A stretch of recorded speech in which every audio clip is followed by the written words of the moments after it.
अब ये हमारा नया जो इसमें टॉपिक है इस चैप्टर में वो है separation of components of a mixture. अब मिक्सचर जो है वो दो या दो से ज़्यादा प्योर सब्सटेंस को मिलाने पे बनता है। अगर हमें वापस से सब्सटेंस अपना अलग अलग चाहिए, सेपरेट करना है, तो फिर हम कैसे करेंगे? तो उसके लिए बहुत सारे मेथड्स हैं, जिसमें फर्स्ट है separation of to immiscible liquids. ठीक है, इमिसिबल लिक्विड्स क्या होते हैं? वैसे लिक्विड जो जिनको मिलाने पे वो एक दूसरे में ना मिले, जैसे कि तेल और पानी हो गया। ठीक है, तो ऐसे लिक्विड हो गए हमारे इमिसिबल लिक्विड, और जो मिल जाते हैं उन्हें हम कहते हैं मिसिबल लिक्विड्स। तो इमिसिबल लिक्विड को अलग कैसे करते हैं कि कभी आपने देखा है कि आप तेल और पानी को मिला दो और थोड़ी देर तक उसको ऐसे ही रख दो अनडिस्टर्ब्ड, तो क्या होगा? जो तेल है वो ऊपर आ जाएगा, तेल और पानी का लेयर अलग अलग हो जाता है। तो सेम यही चीज हम करते हैं, दो इमिसिबल लिक्विड, कोई भी दो इमिसिबल लिक्विड हो तो हम उसको थोड़े टाइम के लिए अनडिस्टर्ब रख देंगे, और एक सेपरेटिंग फनल में हम क्या करेंगे, यहाँ पे स्टॉप कॉक कहते हैं, ठीक है, उसे लगा देंगे। अब क्या होगा कि उसे जब आप खोलोगे तो जो नीचे जो है लिक्विड, नीचे कौन सी लिक्विड होगी? जिसकी डेंसिटी ज़्यादा होगी वो नीचे हो जाती है लिक्विड, और जिसकी डेंसिटी कम होती है वो ऊपर हो जाती है। तो ज़्यादा डेंसिटी वाली लिक्विड क्या होगी?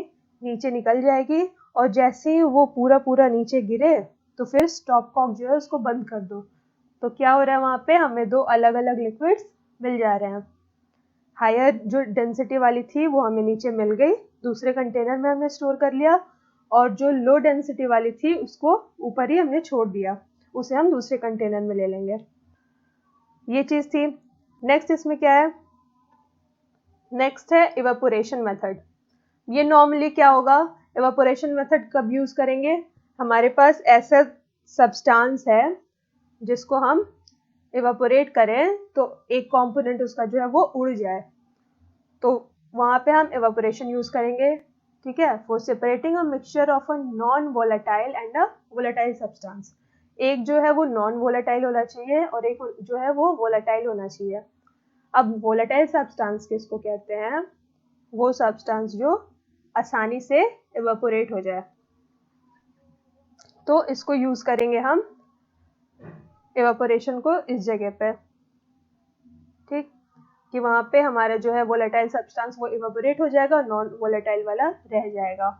जैसे आप नमक और पानी में भी देखोगे कि आपको अगर नमक अलग करना है पानी से, ठीक है, उसमें और कोई इम्प्योरिटी नहीं है, सिर्फ नमक और पानी है, तो हम क्या करेंगे कि हम हीट करेंगे। तो एक टाइम के बाद क्या होगा कि जो वाटर है वो इवेपोरेट हो जाएगा और जो सॉल्ट है वो कंटेनर में रह जाएगा। ये मेथड था इवेपोरेशन का। नेक्स्ट आते हैं, थर्ड है सेंट्रीफ्यूगेशन मेथड। अब आपने देखा है कि दूध से मक्खन निकालते हैं, कृष्णा वाले जितने शोज होते हैं उसमें ये चीज़ तो दिखाई देते हैं।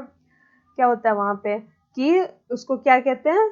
मक्खन को महा जाता है ना? घड़े में एक डंडे जैसा बंधा होता है और रस्सी खींचा जाता है दोनों साइड से, तो उस तरीके से हम क्या करते हैं? दूध से मक्खन को अलग करते हैं। तो बेसिकली इसमें होता क्या है कि हम जो हमारे पास लिक्विड है उसको लगातार स्टिर करते हैं, मिलाते हैं, लगातार उसको फेंटते हैं। तो उससे क्या होता है कि उसके जितने भी कंपोनेंट है उस लिक्विड के जिनका डेंसिटी कम है वो ऊपर आ जाते हैं, फिर हायर डेंसिटी वाला जो कंपोनेंट है वो नीचे आ जाता है। तो इसी वजह से क्या होता है कि जब हम दूध को लगातार स्टिर करते हैं, तो सेंट्रीफ्यूगेशन मेथड में लगातार स्टिर करते हैं मतलब मिलाते हैं लगातार, तो वहाँ पे जो मक्खन है उसकी डेंसिटी कम है, तो वो जो मक्खन क्रीम जो है वो ऊपर आ जाती है और हमारा जो दूध है वो नीचे रह जाता है कंटेनर में। सेम चीज़ इसको हम क्या करते हैं? ब्लड सैंपल के साथ भी करते हैं। जैसे खून निकालते हैं डॉक्टर्स, ब्लड सैंपल जो होता है, अब उसमें हमें अलग अलग कॉम्पोनेंट चेक करने होते हैं, तो वहाँ पे भी सेंट्रीफ्यूगेशन मेथड यूज़ करते हैं हम लोग। तो उसमें क्या होगा कि अलग अलग लेयर में हमारे प्लाज्मा, WBC और अलग अलग कॉम्पोनेंट जो है सेपरेट हो जाते हैं, तो उससे भी कॉम्पोनेंट्स अलग हो जाते हैं मिक्सचर के। नेक्स्ट इसमें है सब्लिमेशन। अब सब्लिमेशन मेथड क्या होता है कि जहाँ पे सॉलिड जो है वो डायरेक्टली वेपर में चेंज हो रहा हो, ठीक है, हीट हो, जब उसको हीट मिलता है किसी भी सब्सटेंस को, किसी भी सॉलिड सब्सटेंस को, और वो अगर गैसियस में डायरेक्टली चेंज हो जा रहा है।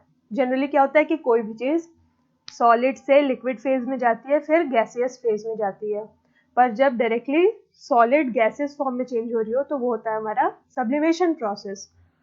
तो यहाँ पे सब्लिमेशन प्रोसेस कब यूज करेंगे, जब हमारे पास ऐसा कंपोनेंट हो मिक्सचर में जिसमें से कोई एक जो है वो डायरेक्ट सब्लाइम हो रहा हो।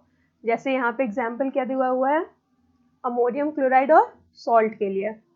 तो सॉल्ट हमारा हमें पता है सब्लाइम नहीं होता है ना, पर अमोनियम क्लोराइड जो है वो सब्लाइम होता है।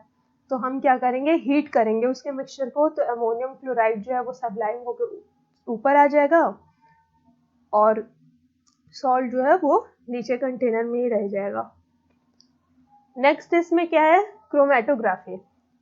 इसको यूज करते हैं, क्रोमेटोग्राफी को इसको यूज करेंगे कि मान लो हमारे पास कोई डाई है या इंक है, तो हम उसे इस फिगर में जैसे देख लो कि अगर हम डाई है उसको एक कपड़े में लगा के रखा है हमने, ठीक। अब क्या होगा कि जैसे जैसे कपड़े में पानी जो है वो ऊपर चढ़ने लगेगा, तो वो इंक को भी वो पानी अपने साथ ऊपर ले जाएगा। तो कलर क्या होगा, वो स्प्रेड होगा। वो कलर स्प्रेड होगा तो वो इस तरीके से स्प्रेड होगा कि जो उसके कंपोनेंट है वो सेपरेट होते जाएंगे। जो लाइटर पार्ट है वो ज़्यादा ऊपर तक जाएगा, जो हैवियर है वो नीचे तक रह जाएगा। तो इस तरीके से भी जो डाइज होते हैं या इंक होते हैं उनका हम कंपोनेंट अलग अलग कर सकते हैं। क्रोमेटोग्राफी को वहाँ यूज करते हैं, ठीक है। अब ये कहाँ पे यूज होगा, ये वैसे कंपोनेंट को अलग करने के लिए यूज होगा जो कि सेम सॉल्वेंट में डिसॉल्व हो सकते हैं, ठीक है। जब जो कंपोनेंट्स है किसी मिक्सचर के वो सेम सॉल्वेंट में डिसॉल्व हो सकते हैं सारे कंपोनेंट, तब हम इसे यूज करेंगे,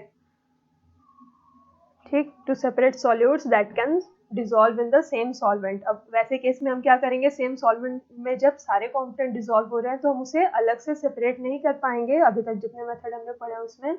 तो हम ये नया एक मेथड निकालते हैं जिसमें हम क्या करेंगे कि एक लेंगे यहाँ पे पेपर या फिर कॉटन क्लॉथ और उसमें इंक या डाई का ड्रॉप डालेंगे, फिर उसको पानी के कांटेक्ट में ले आएंगे, नीचे का लेयर पानी जैसे उसे ऊपर जाएगा तो वो अपने साथ इंक के कंपोनेंट को भी सेपरेट करते हुए ऊपर लेते जाता है।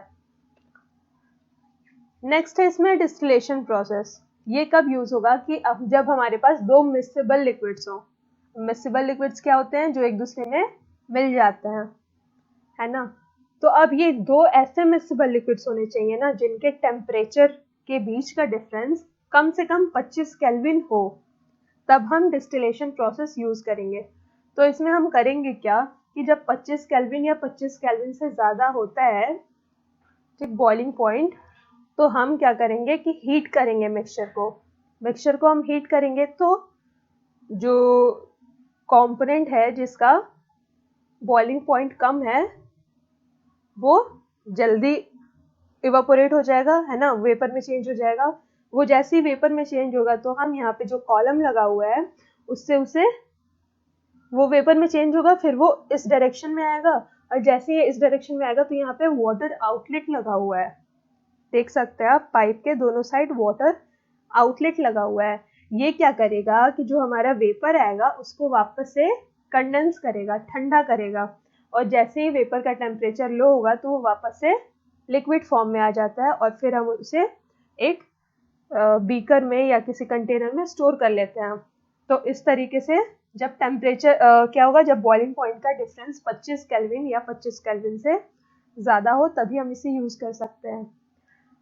अगर कम हो तो क्या होगा कि सारे कंपोनेंट जल्दी जल्दी ऊपर आने लगेंगे, तो हमारे पास उसके लिए भी सोल्यूशन है। तो वो है क्या, फ्रैक्शनल डिस्टिलेशन। फ्रैक्शनल डिस्टिलेशन तब यूज करते हैं जब हमारा जो दो लिक्विड है उनके बीच का जो डिफरेंस है बॉइलिंग पॉइंट का वो 25 केल्विन से कम का हो।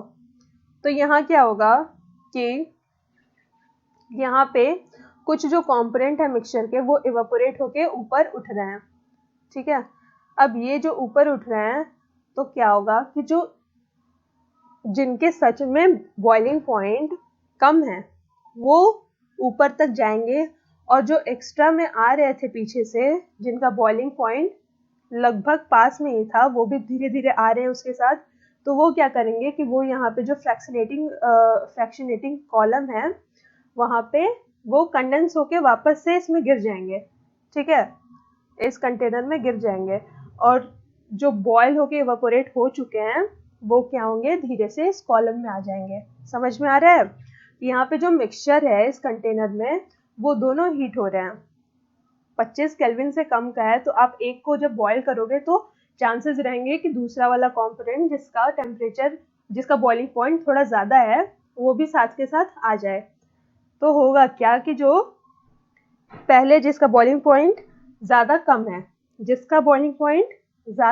है वो क्या होगा, वो इवापोरेट होके और इधर साइड हो जाएगा। और जो पीछे से आ रहे थे जिनका बॉइलिंग पॉइंट थोड़ा ज़्यादा था वो क्या होगा, फ्रैक्शनेटिंग कॉलम में कंडेंस होके वापस से उस कंटेनर में गिर जाएगा। और फिर जो इधर साइड में आया उसे हम क्या करेंगे, किसी कंटेनर में स्टोर कर लेंगे। ठीक है, ये हुआ फ्रैक्शनेटिंग डिस्टिलेशन।